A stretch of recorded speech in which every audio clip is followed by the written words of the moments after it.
Hello everyone, na karibuni tena kwenye vikao vyetu vya Teams. Natumaini wote tuko salama na tumepokea mwaka tukiwa salama. Kwa hiyo tumeresume tena kwenye vikao vyetu hivi vya Teams ambavyo huwa tunavifanya kila Jumamosi, tukijadili masuala mbalimbali kuhusiana na uwekezaji. Kwa hiyo kama ilivyokuwa kawaida, kuanzia saa 4 asubuhi tunakuwa na hivi vikao ili kuweza kuhave different discussions kuhusiana na masuala ya uwekezaji, kuweza kujua soko letu lina perform vipi, lakini kuweza kujua important news ambazo ziko associated na the market na update ambazo pia zitakuwa ziko muhimu au ziko beneficial kwa ajili ya wasikilizaji wetu au kwa ajili ya wawekezaji wetu. Kwa hiyo kama tunavyojua kwamba tumeanza mwaka mpya wa 2026, kwa hiyo ni vizuri kuona au kuweza kuanza anticipate hali ya 2026 itakapokuwepo, especially kwenye the stock market au kwenye the Dar es Salaam Stock Exchange in general. Kwa hiyo presentation yetu ya leo itakuwa ikielezea kama yapi tutegemee kwa mwaka 2026, lakini most of all au kikubwa zaidi presentation yetu itakava how the market iliweza kuperform kwa mwaka 2025. Kwa hiyo tumeona kwamba kwa mwaka 2025 kumekuwa kuna tunasema a bullish run, kwamba most of the counters kwenye market zimeweza kuongezeka thamani, lakini pia thamani ya soko kwa ujumla, yani vitu kama market cap vimeweza kuongezeka kwa ukubwa zaidi, which tutaona kwenye presentation yetu. Lakini turnover, kampuni pia market imeweza kurecord turnover ambazo zimekuwa very impressive for the year 2025. Kwa hiyo we can say kwamba there was a bullish run kwa mwaka 2025, au kumekuwa kuna faida kubwa kwenye soko la hisa kwa mwaka 2025. Kwa hiyo tutapata an outlook kuweza kuona kama this is what we are also expecting for 2026. Kwa hiyo our presentation will cover the market statistics za 2025, ili of course kama tunaelezea kwamba kulikuwa kuna ukuaji mkubwa kwenye soko kwa 2025, ni vizuri tuone kwamba tunamaanisha nini kwa kusema hivyo, kwa kuona market statistics tofauti kama vile counter ambazo ziliweza kuonyesha ukuaji wa thamani zaidi ya zingine, counter ambazo bei zake pia ziliweza kupungua zaidi ya wengine, yani top losers. Lakini pia kuangalia vitu kama ukubwa wa soko, yani market capitalization, turnover, kwamba soko liliweza kurecord mauzo ya bei gani. Kwa hiyo vitu hivyo tutaenda kuviangalia, then tutapata a bit of a highlight of economic outlook, kwamba economic wise kwa uchumi uko sehemu gani, na what are we anticipating to see for this year 2026. And then tutaona how to just shortly how to spot market opportunities kwa mwaka 2026, ili tuweze kujipanga zaidi kwa mwaka huu, and so we can have a promising or profitable investment. Kwa hiyo kwa siku ya leo mtakuwa na mimi Anastasia Dafi na mwenzangu Korigwa Fanuel, ambaye atatupitisha kwenye hizo market statistics, and tunatumaini kwamba presentation hii itaweza kutusaidia kuweza kufungua uelewa kwenye aspects tofauti. Kwa hiyo namkaribisha Korigwa. Asante Anastasia, kama ulivyosema naitwa Korigwa Jared Fanuel kwa wale wasikilizaji wetu wapya, lakini pia kwa sababu hii ndo kipindi chetu cha kwanza cha mwaka 2026, ningependa kuwatakia heri ya mwaka mpya wasikilizaji wetu wote kwa mwaka 2026. So tunapoenda kuanza, kama ulivyosema Anastasia, kwanza tutaanza kuona statistics za mwaka 2025, ambapo tutaangalia different statistics, tukianza na general statistics ambazo ni market turnover, yani huu ni ukubwa mauzo ambayo yaliweza kufanyika kwa mwaka jana 2025.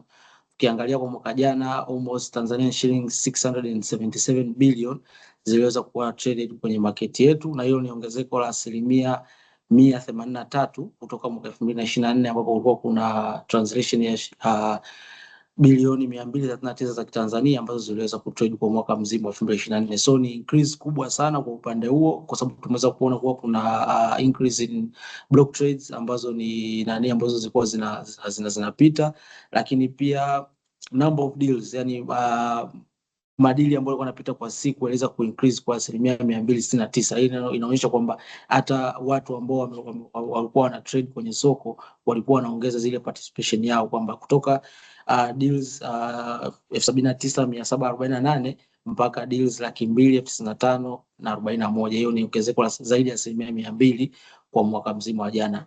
Tukiangalia volume au tukiangalia shares ambazo zilikuwa traded kwa mwaka jana, nazo ziliweza kuongezeka kwa 99%, yani kuongezeka mpaka kufikia milioni 476 kutoka milioni 238. Hiyo inaonyesha kwamba ni kiasi gani shares zilikuwa traded na kiasi gani watu waliweza kutrade kwa mwaka 2025. Kwa tukisema ni bullish, tunaongelea kwenye all over the board, kwamba sio tu kwenye price appreciation za stocks, lakini pia tukiangalia hata hizi statistics nyingine tunaona kwamba zimeweza kuimprove kwa mwaka 2025. So yeah, hiyo ni good thing kwa mwaka jana.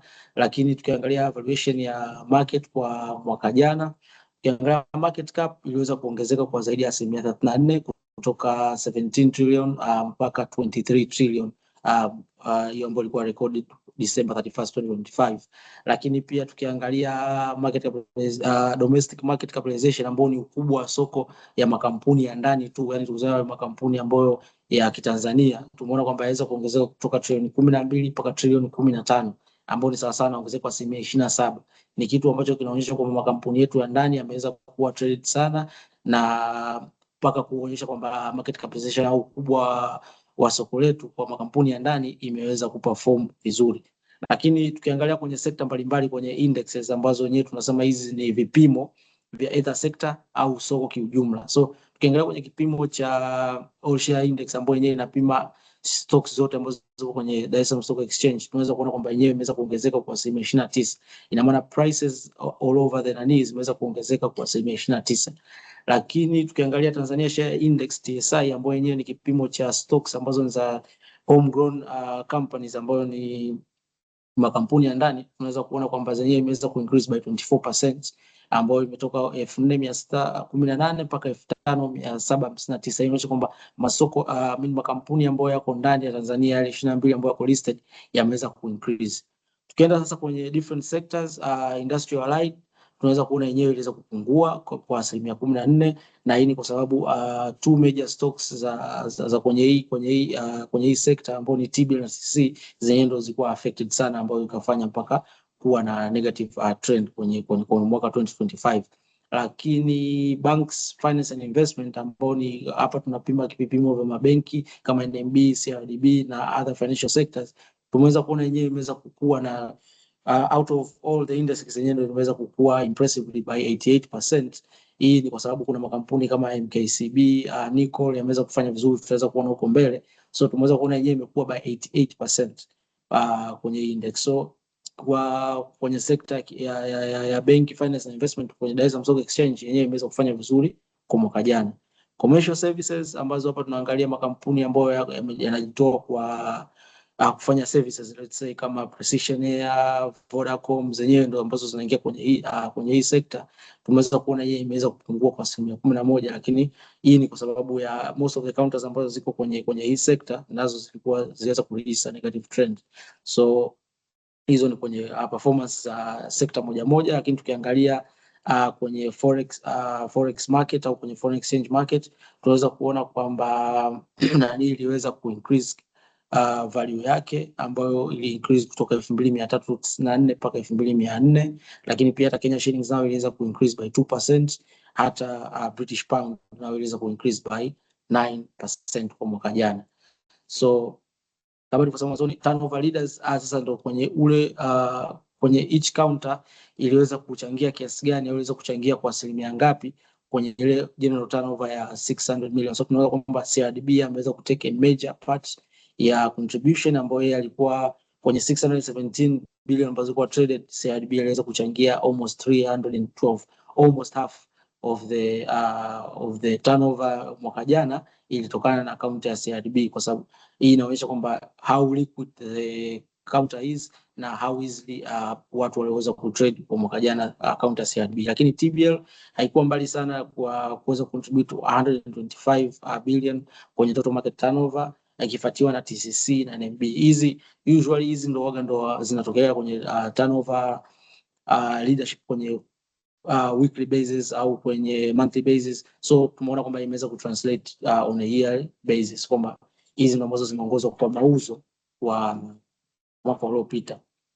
So tukiwa tunaendelea tukiangalia top gainers, yani kampuni gani ambayo imeweza kufanya vizuri kwa mwaka jana 2025, tunaweza kuona kwamba MKCB kama nilivyosema mwanzoni, MKCB ndo kampuni katika iliyoongoza kwenye price appreciation, ambayo change yake ni almost 401%, ambapo price iliweza kupanda kutoka Tanzania shillings 540 mpaka kufikia Tanzania shillings 2710, ambapo ilikuwa ni December 31st 2025. So counter DSC nao iliweza kuregister almost 200% increase kwenye price yake, ambapo tunaweza kuona ilipanda kutoka 2360 mpaka 7150. Hii yote ni kwa sababu ya performance nzuri ambayo DSC walikutana nayo mwaka jana. Nickel nayo iliweza ku increase by almost 193%, ambayo ilitoka 640 mpaka kufikia 1880 31st December 2025. Maendeleo Bank nayo ilikuwa one amongst the top performing companies kwa mwaka jana, kutoka 310 mpaka 755. Tanzania Tea Packers au Tatepa nayo haikuwa mbali, kuongezeka from 120 shillings mpaka 390 shillings. So yapo makampuni mengi ambayo yalifanya vizuri mwaka jana, kwa mfano kama CRDB na NMB nayo notably yalifanya vizuri, lakini hizi ndo ambazo zimeweza kuwa stand out kwa stock market yetu kwa mwaka jana, ambayo mengi tukiangalia kama MKCB iliweza kupanda. Hii kwa sababu ya waliweza kutoa dividend kwa mara ya kwanza kabisa since 2017, kitu ambacho wale investors wa MKCB waliweza kuwa attracted kuinvest tena, kurudisha hope kwenye benki. So tukiangalia nyingi hapa hivi ni sekta ile ya banking and finance, ambayo yenyewe ndio sector index ambayo inaweza kuongoza kwa DSC kwa mwaka jana. So tunaona kwamba stocks nyingi ambazo ziko listed hapa ni stocks za ambazo zinapatikana kwenye banking finance and investment index. Kwenye top losers kama nilivyosema, katika sekta ambayo iliweza kupoteza mwaka jana ni industrial light. Tukiangalia hapa two of the major stocks ambazo zinapatikana kwenye hiyo sekta ni TCC na TBL, nazo zenyewe ziliweza kuregister a downtrend kwa mwaka jana. Tukiangalia TCC iliweza kuregister almost 40% decrease, while TBL iliweza kuregister 21% decrease. So hii ilifanya index nzima iweze kushuka, kwa sababu hizi ndio one of the major caps kwenye ile index. So precision air ambayo yenyewe iko sana sana kwenye commercial services, yenyewe nayo iliweza kuregister 33% decrease, kitu ambacho inaweza drag down index nzima. Lakini Vodacom nayo iliweza kuregister a decrease of 14.94% kwa mwaka jana. So hizo ndio zilikuwa ni baadhi ya highlights ambazo kilitokea kwenye 2025.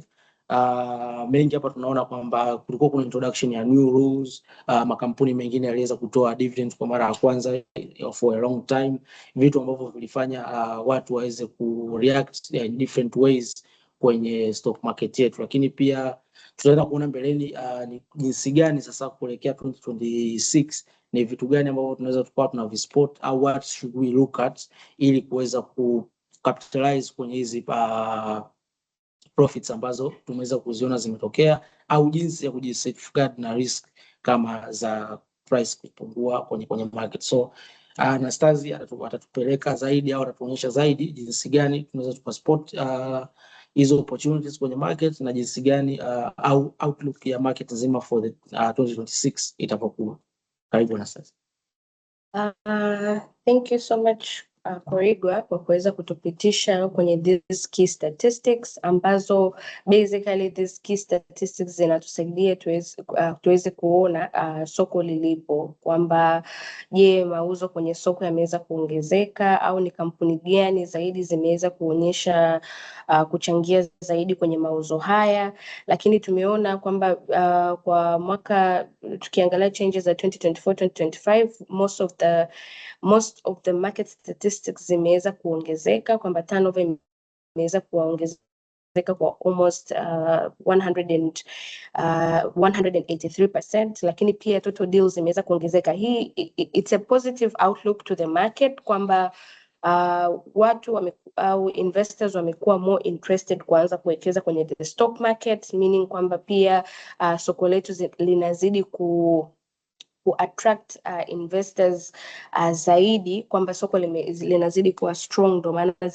linazidi pia encourage au attract different investors. Lakini pia tunaona kwamba soko letu limeweza kukua kwa zaidi ya hiyo 34%, which is also a good thing.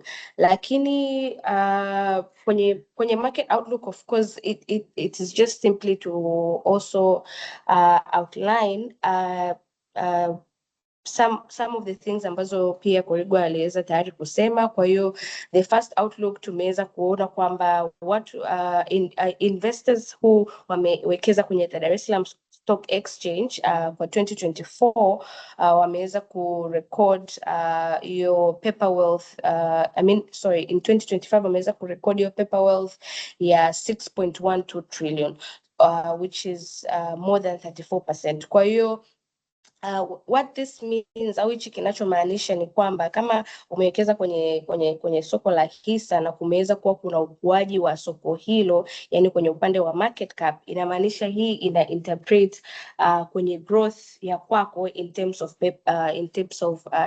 paper wealth. Kwa hiyo tunaona kwamba market cap au ukubwa wa soko umeweza kuongezeka kwa zaidi ya 34%, and the assumption au the prediction au the outlook of this ni kwamba tunaenda hata kwa 2026 bado tutaona positive growth kwenye upande wa market cap, na obviously tunajua kwamba market cap inakuwa calculated pale kwa kutumia the outstanding shares kwenye kampuni husika, lakini pia na prices ya hiyo kampuni kwenye market price ya hiyo kampuni kwenye soko.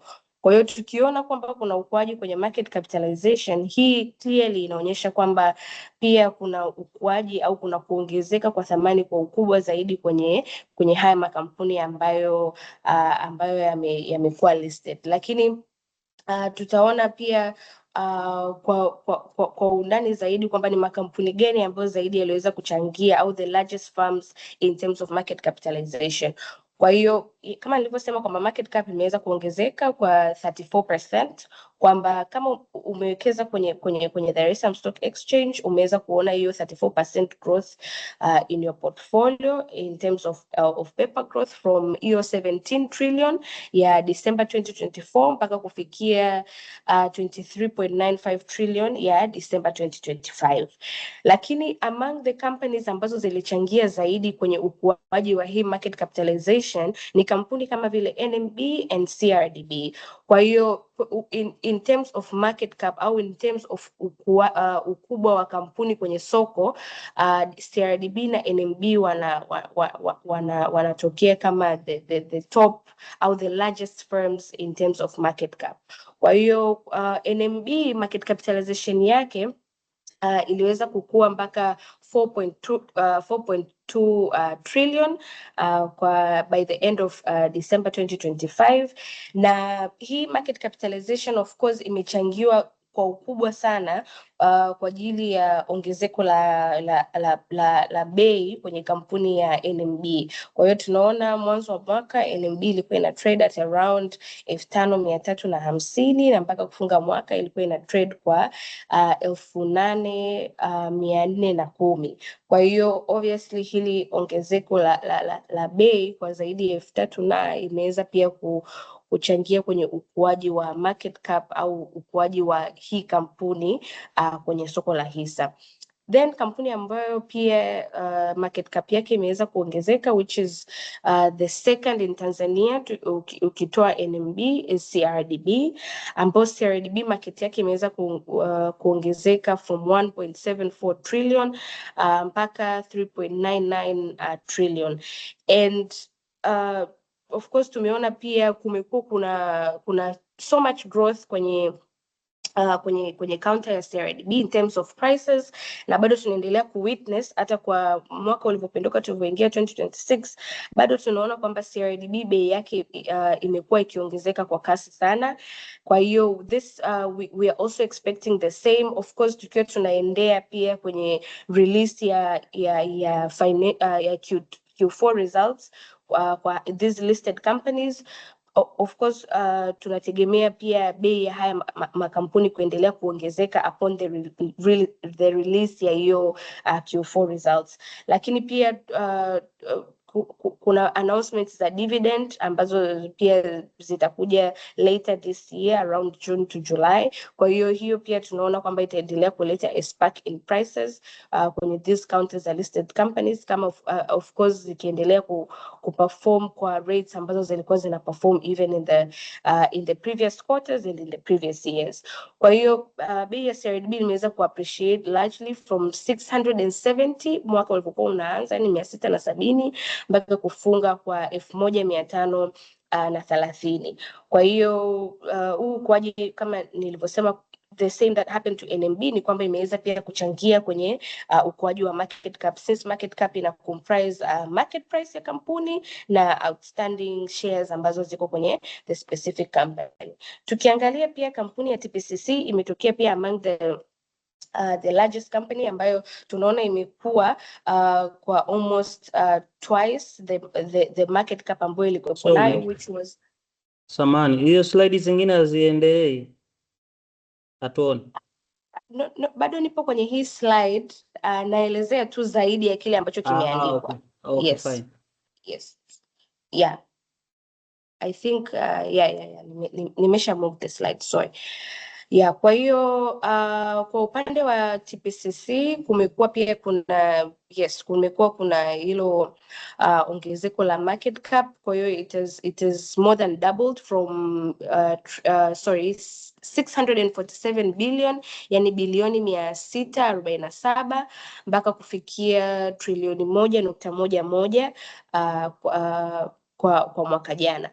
And hii hapo imesababishwa pia na ongezeko la bei kwenye kampuni ya TPCC, yani Tanzania Portland au inajulikana kama Twiga Cement, kutoka 3,600 mpaka 6,170.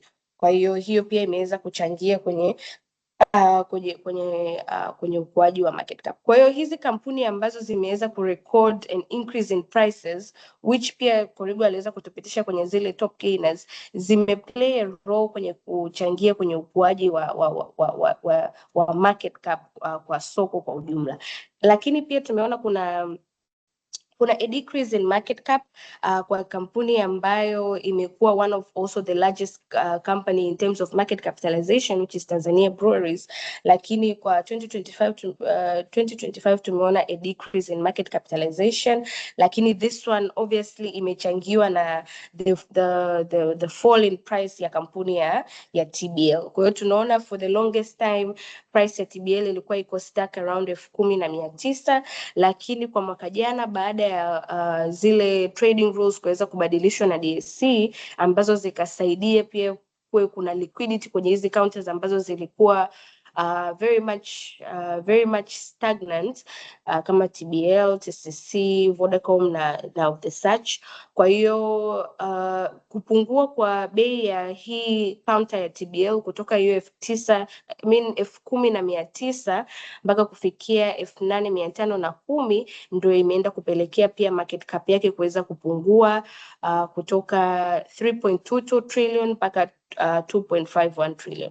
Kwa hiyo they substitute each other, kwamba kumekuwa kuna ukuaji mkubwa kwenye market cap kutoka kwa NMB, CRDB, TPCC.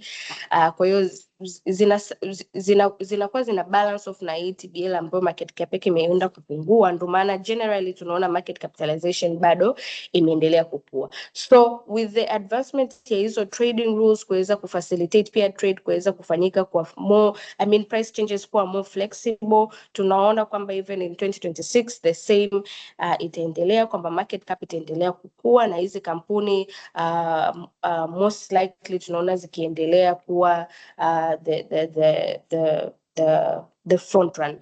Lakini kwenye another economic outlook, kwa report ambayo imekuwa released na BOT, tunaona kwamba BOT ataendelea kumaintain the 5.75% central bank rate, ambao kama tumewahi kusikiliza kwa webinars zilizopita, CBR ndio inatumika kuweza kucontrol inflation in the country, kwamba the adjustments of this CBR either kuongezeka au kupungua is what helps kwenye kujaribu kucontrol au kuweka inflation kwenye the maintained levels, ambao inflation yetu inatakiwa ku range from 3% to 5% according to East Africa and SADC thresholds ambazo zipo. Kwa hiyo Tanzania imeweza kumaintain inflation rate au mfumuko wa bei kwa mwaka 2025, ambapo our inflation pia is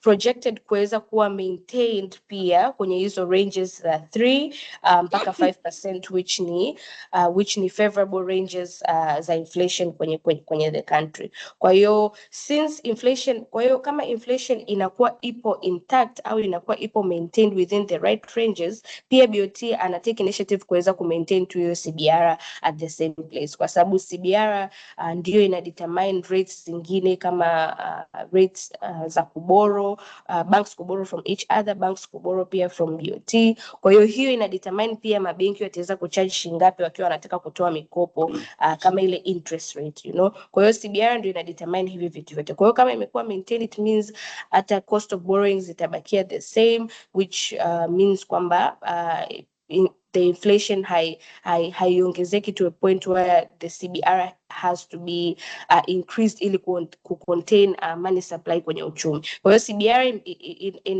inabakia kwa 5.7 hata kwa the first quarter ya 2026, which tunaona hiyo ikiendelea, lakini pia the inflation kwa mwaka jana iliweza ku range at 3.5%. Tumeona kumekuwa kuna ongezeko la inflation kwa mwezi wa Disemba ambayo imeweza kuongezeka mpaka 3.6%, lakini on average inflation ya mwaka jana imeweza ku average kwa 3.5%, which bado ipo kwenye the right track ya hiyo 3 mpaka 5% ambayo tunatakiwa ambayo inatumika kama threshold.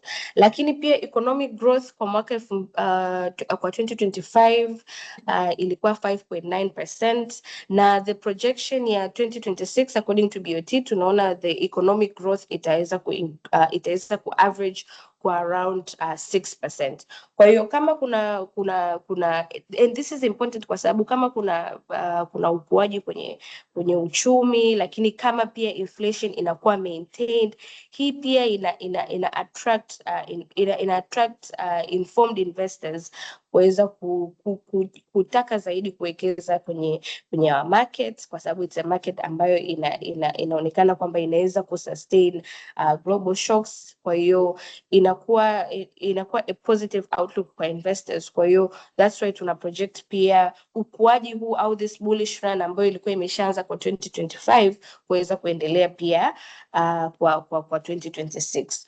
Kwa hiyo ni upande wa the economic outlook. Tunaona hivyo vitu kama CBR inakuwa maintained, inflation pia itakuwa maintained along the ranges za 3.5%, lakini pia tunaona economic growth generally itaweza kuongezeka mpaka 6% according to the projections za BOT, which inaonyesha the strength in our economy. And if the economy is strong, it means even the stock market or the capital market in general will obviously reflect into that, kwa sababu watu watakuwa au investors will have more confidence kuwekeza kwenye the stock market.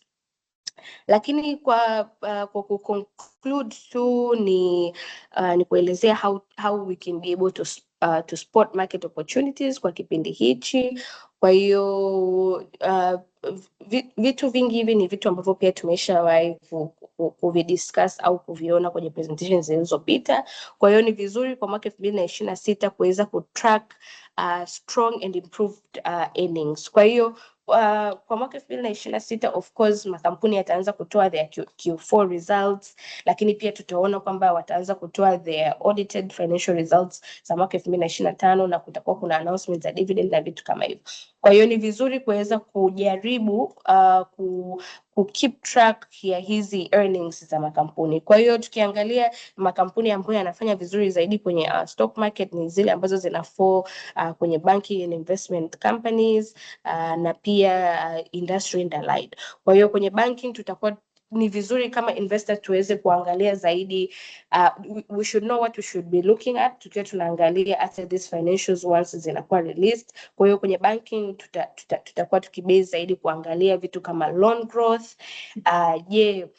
mabenki yameweza kuexpand their lending, kwa sababu kama tunavyojua kwamba mabenki their main source of income ni interest income ambayo inatokana na mikopo ambayo wanakuwa wanaitoa. Kwa hiyo biashara kubwa ya mabenki ni kutoa mikopo. Kwa hiyo ukiwa una analyze a bank, of course you want to look at their loan growth.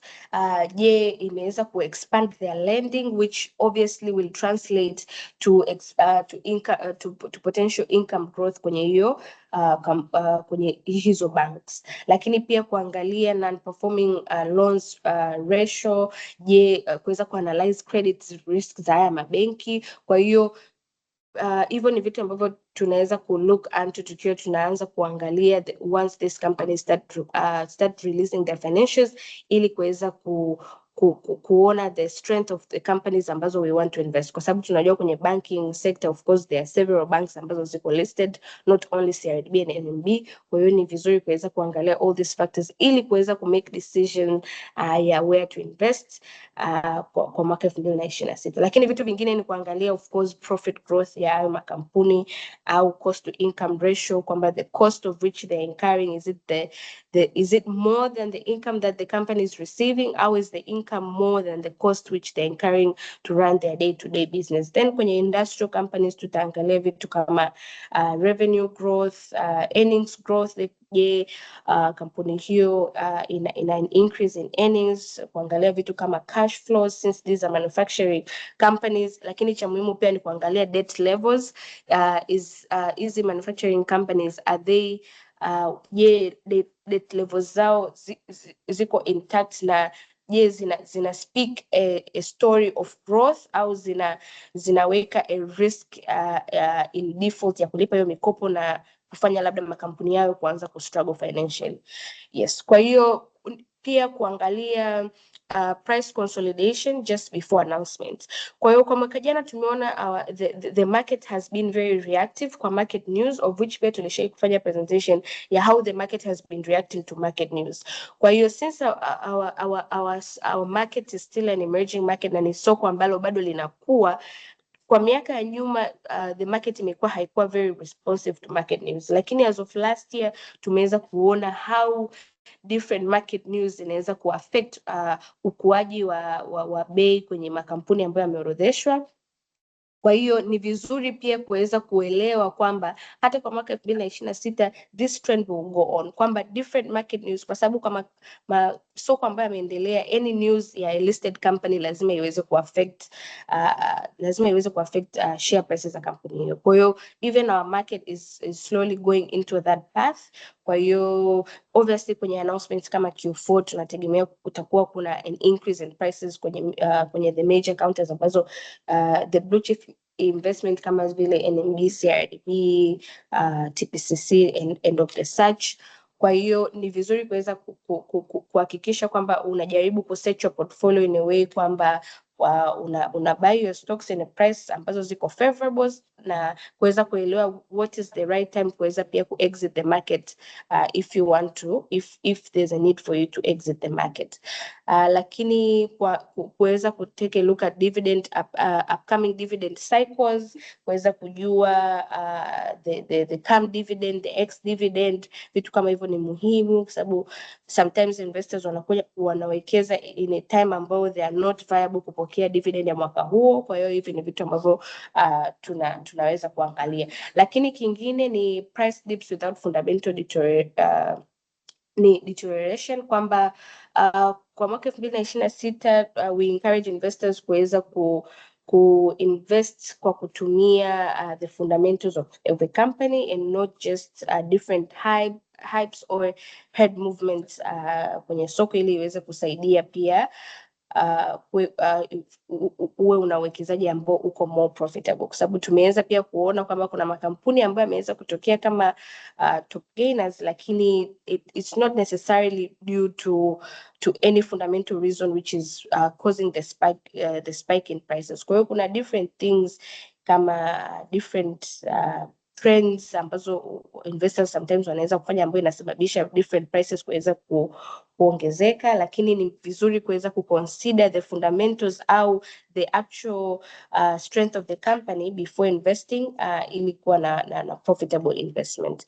Kwa hiyo that was just the highlight kuweza kuweka wasikilizaji wetu on the run kwamba tuweze kujipanga zaidi kwa mwaka 2026 ili tuwe na uwekezaji ambao uko more sound na uko more profitable. Kwa hiyo that was basically our presentation for today. Kwa hiyo tumeweza kuona an outlook at 2025, lakini pia what the outlook for 2026 would look like. Kwa hiyo baada ya presentation hiyo fupi, tunapenda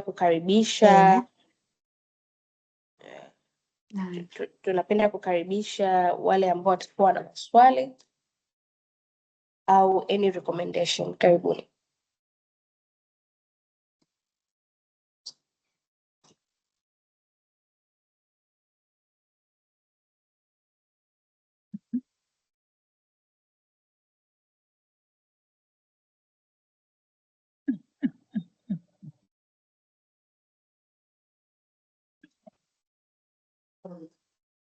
Tunaona mkono kutoka kwa Julius.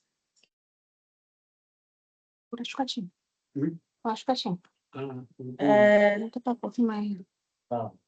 Tafadhali kama hauja mute your Mama mic. nataka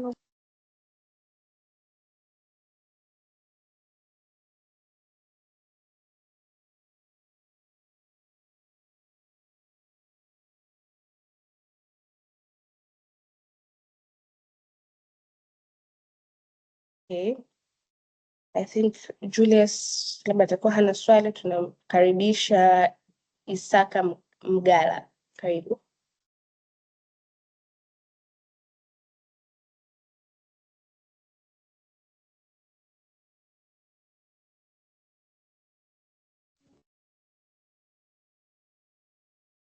Habari ya sasa. Salama, karibu. Nilikuwa naomba kufafanua kidogo kuhusiana na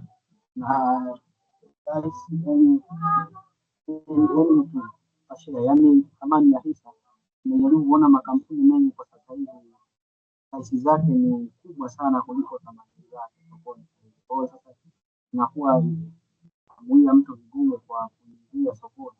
Huko anataka kuuliza kwamba hii kampuni ikafika hatua itaanza kushuka chini kwa ajili ya kupata thamani yake, au ndio inaendelea tu kugrow kwa sababu ya demand ya soko. Fafanuzi kidogo. Sorry Isaka, tunapata wakati mgumu kidogo kukusikia.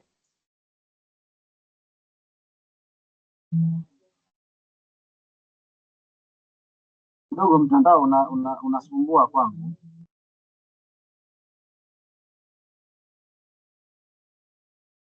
Unanipata? Yes, tunajaribu kusikiliza kwa ukaribu ili tuweze kusikia swali lako. Swali langu liko hivi. Nilikuwa natamani nifahamu namna ya kuanalyze njia nyingine ya kujua thamani ya hisa sokoni. Kwa mfano sasa hivi ukiangalia makampuni mengi kama DSP, thamani zao ni kubwa sana kuliko bei ya sasa hivi ya sokoni. Langu ndio liko hapa.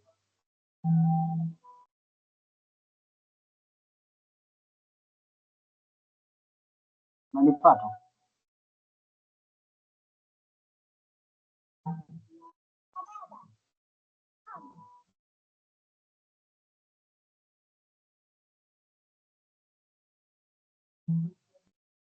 Ya, kama nimekupata vizuri, swali lako ulikuwa unauliza jinsi ya kutafuta thamani ya kampuni, si ndio hivyo? Thamani ya kampuni. Okay, sawa. Sasa zipo njia nyingi za kufanya analysis ya kampuni na inategemea kwamba hiyo kampuni ambayo ipo kwenye industry gani. Lakini sana sana in general watu wengi wanapenda sana kutumia hizi financial ratios ikiwemo PE ratio ambayo yenyewe ni price to earning. Sana sana unachukua ile market price ya ile kampuni husika, unagawanya kwa earnings per share ya ile kampuni husika, then namba utapata hiyo itakuwa sasa unaweza kuitamani kama kampuni iko overvalued au iko undervalued.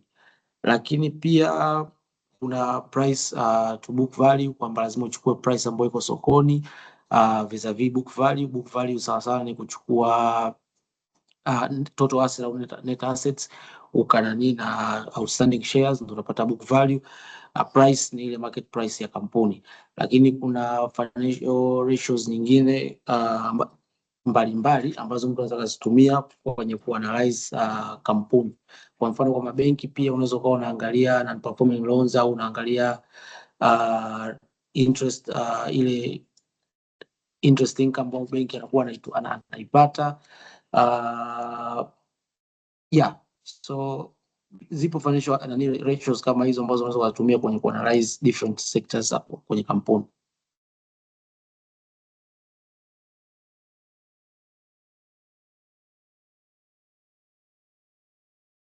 Okay.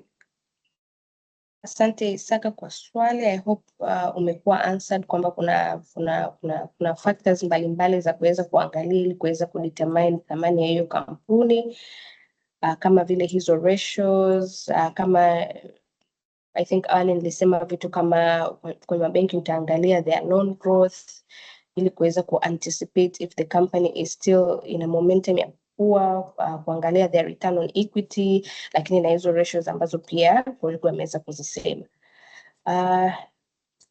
Tamkaribisha Valence.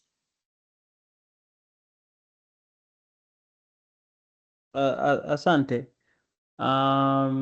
Mimi na maswali mawili kama sio matatu, hasa kwa wale top gainers. Of course tumemwona kuna Mkombozi amekuwa kwa kiwango kikubwa sana, lakini nikijaribu kumwangalia, forget about fundamental, nikijaribu kumcompare na CRDB na NMB kwenye financial sectors, kwenye bank sectors, nimekuwa nikiona hata sikumbuke IPO, lakini hizi IPO za kila kampuni zilikuwa zinatofautiana zinapokuwa listed. Hivi kinachofanya, kwa sababu tunamwona kama CRDB nadhani alianza kwa bei ndogo sana, sijui ni 300, sijui ni 170, sikumbuke vizuri, lakini I've seen kwamba kumekuwa kuna different prices ambazo zinaingia kwenye market on the same sector, in the same sector. Sasa kinachofanya kuwa kuna tofauti ni nini? Ni idadi ya shares ambazo zinakuwa issued au ni nini?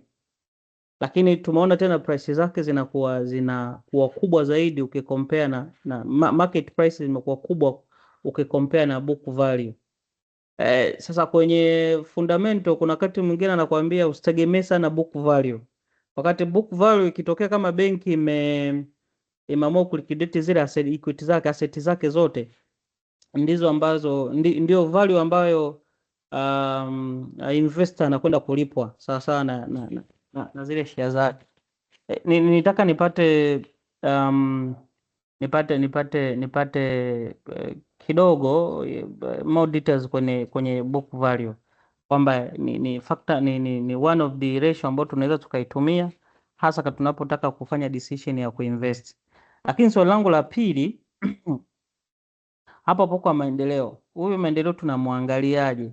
Tunaweza considering hizo fundamental analysis, ripoti zake, financial report zimetoka na rate ya ukuaji wake, tunamwangaliaje kwa hii 2026? Sitaki kwamba mpredict, no, lakini based on the experience, based on the analysis na nini, kwa sababu ameonekana amekuwa nadhani ndo anaongoza kama sio nadhani hata kwenye presentation yenu mnaonyesha hapa amekuwa kwa huu mwaka 2026 kuna vitu ambavyo vinatupromise kwamba Mkombozi atakuwa zaidi.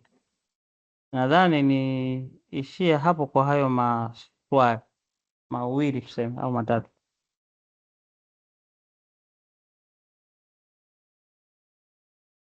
La tatu ningetaka kujua ukiachana na TTC pamoja na TBL sababu ya kushukua hao top losers including Vodacom. Vodacom nakumbuka alilist kwa kama sio shilingi 800 lakini amedrop na kushuka kwa Vodacom. Challenge nini? Kwa sababu I was expecting kwamba Vodacom ukimwangalia kwenye sekta ya mawasiliano yeye anaongoza. Kwa hiyo nilikuwa na expect hata alipokuwa listed ange gain sana, lakini tofauti ameruzi sana. Sasa sijajua nini na penyewe ningependa kupata maelezo. Nashukuru.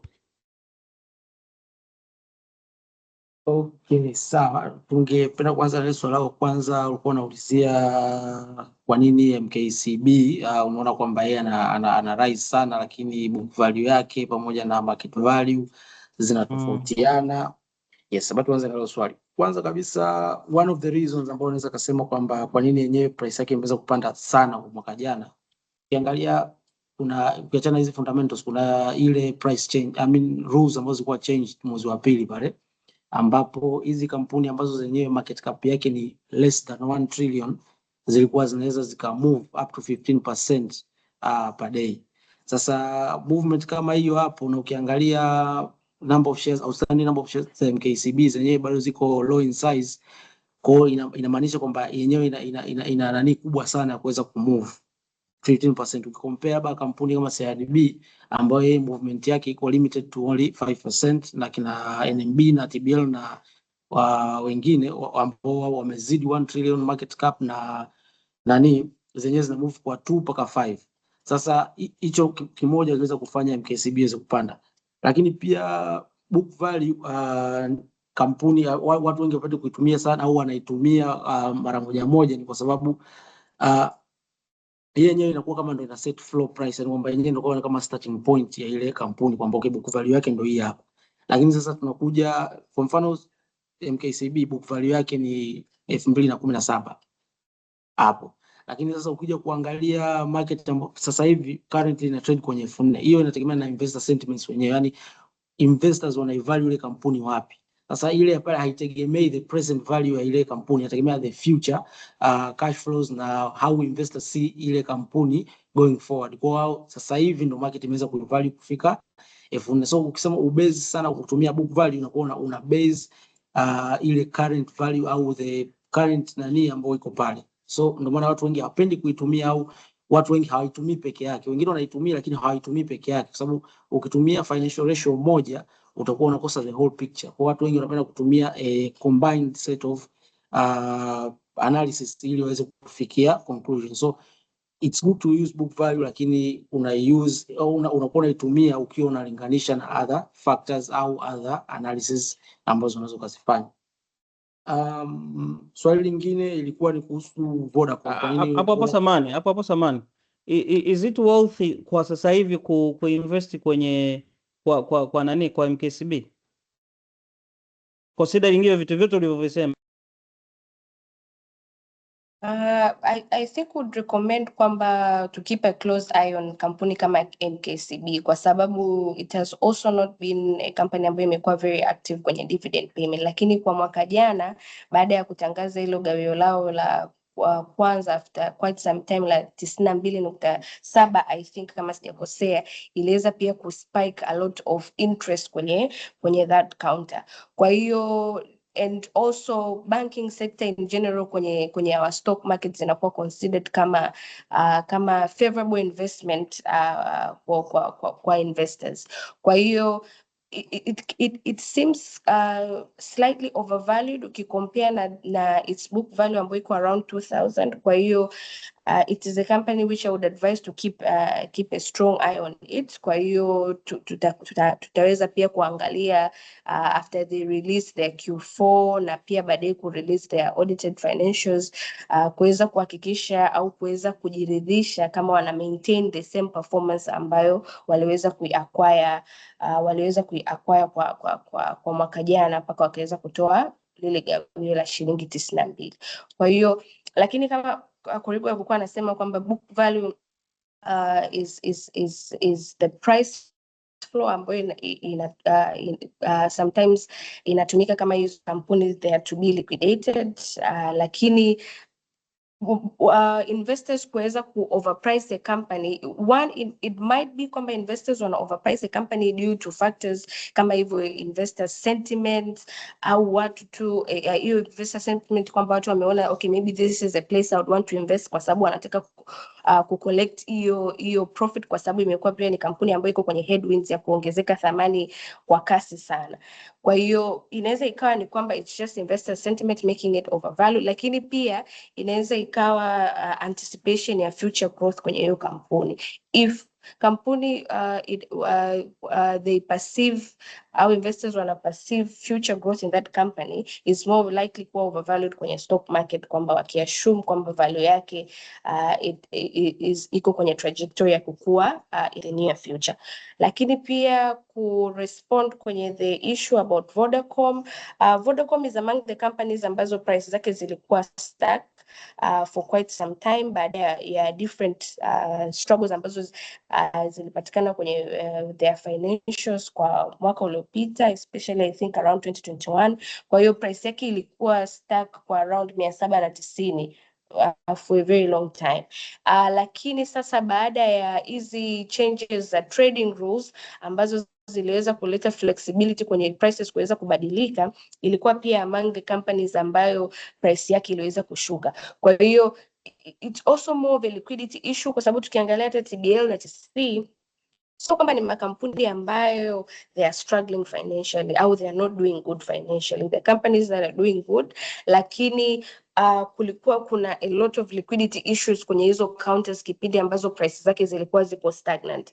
Kwa hiyo baada ya hizo trading rules kuwa adjusted kuweza kuallow kwamba hisa 100 tu kuweza facilitate price changes, ikaweza pia kusaidia kuwe kuna mabadiliko ya hizo bei. So obviously kwa sababu watu wengi walikuwa wanataka offload hizo shares, ikapelekea pia prices zake kuweza kushuka sokoni. Yeah. Kwa hiyo I hope that has answered your question. Tutamkaribisha Anthony and then tutamkaribisha Mjejwa. Yo, habari za asubuhi. Salama Anthony. Yes, nilikuwa naomba kuuliza, tumeona kuna kampuni ambazo ni top gainers na kuna kampuni ambazo tumeziona kama vile zili lose katika mwaka 2025. Je, hizo kampuni zilizokuwa zime lose tutegemea kwamba mwaka huu zitakuwa na performance kubwa au kutakuwa na changes kwenye hizo kampuni?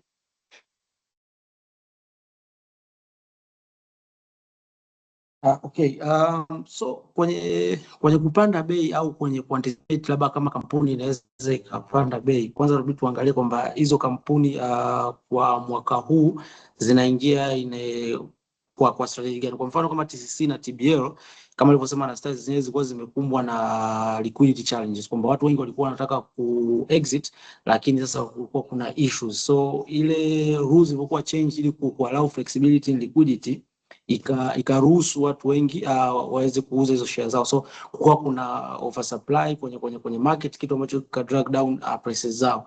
Lakini sasa kwenda 2026 inabidi sasa tuanze kuzimonitor closely TCC, TBL na Vodacom, kuangalia kwamba watu 2026 kwa vitabu vyao vitasemaje, kwamba fundamentally how strong will they be, na watu wengi watakuwa wanaangalia sana kwa mambo ya dividend, kwamba especially maybe Vodacom kwa sababu mwaka jana ilitoa 20 shillings per share, anticipation kwamba mwaka huu kama unani zake maana mwaka wake unaishaga March, so tuna expect kupata audited results zao ili tuweze kufanya analysis kujua kwamba what levels could we predict dividends zao kutolewa kwa mwaka wa 2025. So iko kitu kinaweza kutupa picture kwamba je, zinaweza kupanda au zinaweza kumaintain hiyo price hapo au zikaendelea kushuka. So vitu vingi sana vina play part kwenye price movement ya hizi stocks, na uwezo ukasema upinpoint kwamba ni sababu moja tu ndio inaweza kufanya hii price kupanda. So it's a combination of different factors, na if all zikiweza play part yake tunaweza kuona movement kwenye hizo counters. Yeah. Just to add, of course, kuna counters zingine kama TBL ambayo tayari tumeshaanza kuona an increase in price. I think hapa ilikuwa ina trade kwa around 8,891. Kwa hiyo kwa last week, wiki iliyofunga last week. Kwa hiyo kuna counters ambazo there are strong companies kama hizo TBL na TCC, which obviously in due time zikisha kuwa kwenye prices ambazo people are willing to buy, we anticipate kwamba prices zake tu zitaanza kupanda kama tunavyoona TBL imeanza kidogo kuongezeka bei. Yeah. Tutapata swali la mwisho. Mgejwa, karibu.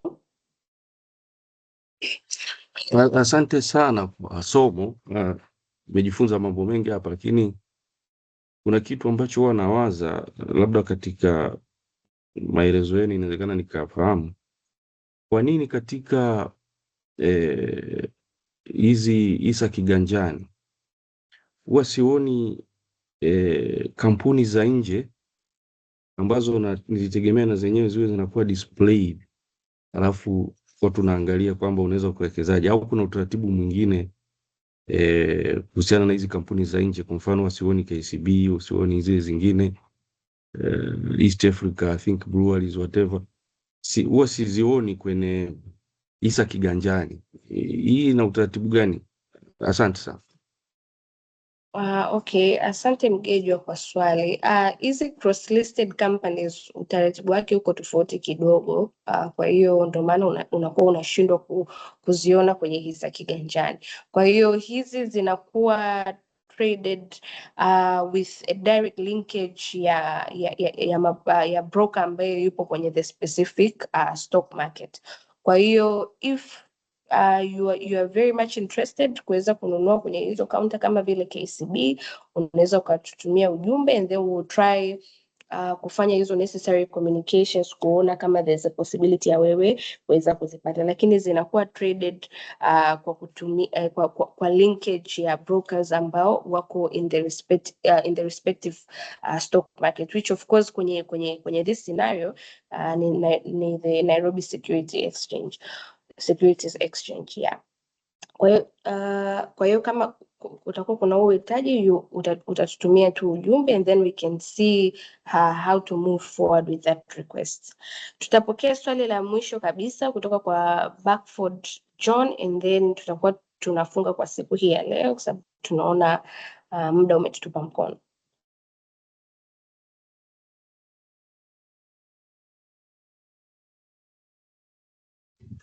Unanisikia? Yes, tunakusikia. Sawa, nilikuwa nataka niulize swali moja kati ya hiyo kwenye banking issues kati ya hiyo CRDB na NMB kwa huu mwaka wa 2026, nyinyi kama brokers ama watu ambao mnafuatilia masoko, kutokana na hizo benki mbili mnashauri kwamba kwa sasa wapi ndio kunakuwa ni promising banking ya investor kuweza kuinvest? Asante. Okay, asante kwa swali. Of course both banks zinakuwa zinafanya vizuri, so it will depend to what you are looking at. Kwa hiyo NMB ana ukuaji mkubwa, anatoa mikopo, kwa hiyo ana ukuaji mkubwa, lakini pia CRDB tukiangalia kwenye the financials ambazo zimekuwa released kwa mwaka uliopita, ana a very fast growth. Kwa hiyo both and hata nilipokuwa nimeelezea kwenye market outlook pia they have been recorded as among the largest companies kwenye stock exchange, lakini in terms of market capitalization kwamba market cap zake pia zimekuwa kubwa. Kwa hiyo both banks ni strong banks ambazo zinafanya vizuri kwenye their industry, na hata tukiangalia kwenye banking sector, of course hata ukitoka kwenye stock exchange they are still the dominant banks kwenye industry hiyo ya banking. Lakini of course a lot of investors will take a look at CRDB more kwa sababu ya prices zake kidogo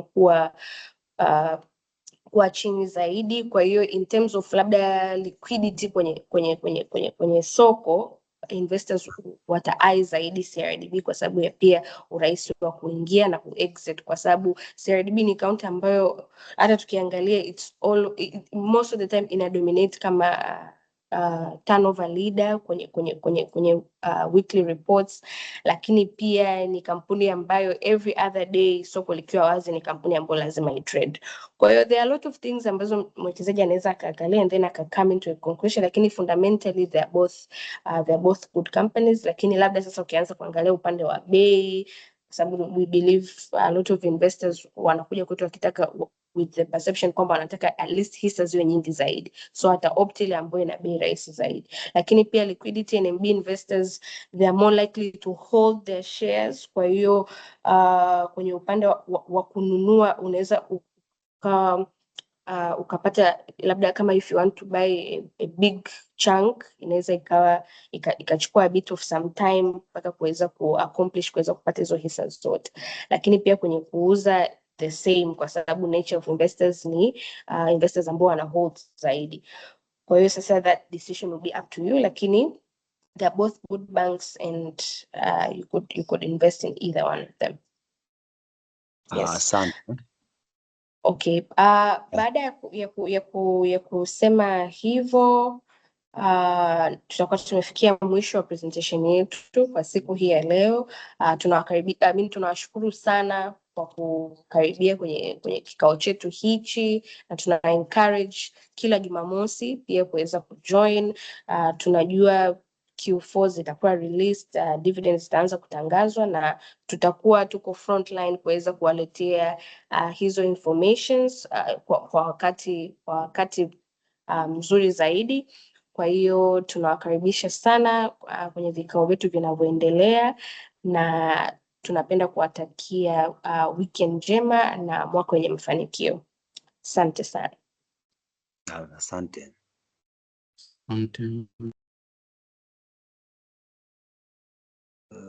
Nilikuwa nataka kuuliza swali la mwisho.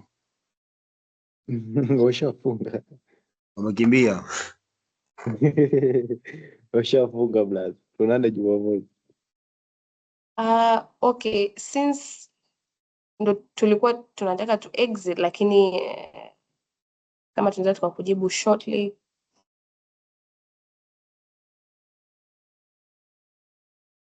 Naona naye ame exit. Okay. Okay, madam. Weekend njema. Okay. Madam, oh sorry. Yes. Yeah. Nilikuwa nasemaje? Sema na tama. Nilikuwa nahitaji kubadilisha bank details. Nilikuwa nimetuma ujumbe kwenye Instagram lakini sikupata majibu. Nilikuwa nataka nibadilishe bank details zangu wakati nasajili during my first time as Zan Security as my brokers. Nilikuwa nataka nibadilishe bank details, ni change from NMB to CRDB. Okay. Sasa hivi nani DSC wamefanya changes. Yeah. Kama unafahamu website ya Hisa Kiganjani kwenye web. Yeah, website yake au application. Achana kwenye application, kwenye website. Kwenye website sijaweza kuingia, ila ni DSC Hisa Kiganjani hivyo inaandikwa. Ni DSC Hisa Kiganjani hivyo, ukiingia login kama unavyo login kwenye app, tumia namba yako ya simu na password yako uliyosajili. So from there upande wako kushoto utaenda kwenye details account yako, maana ukifungua utaingia kwenye ile dashboard. Ukienda kwenye details account yako, ukienda upande wa banks pale kwenye banks details, basi pale utaona wameweza kuweka feature ambayo unaweza ukaedit bank details zako. Sawa, asante. Sawa, asante, karibu. Nashukuru pia brother, na mimi pia umenisaidia, umenijibu hapo. Sawa, asante. Shukran.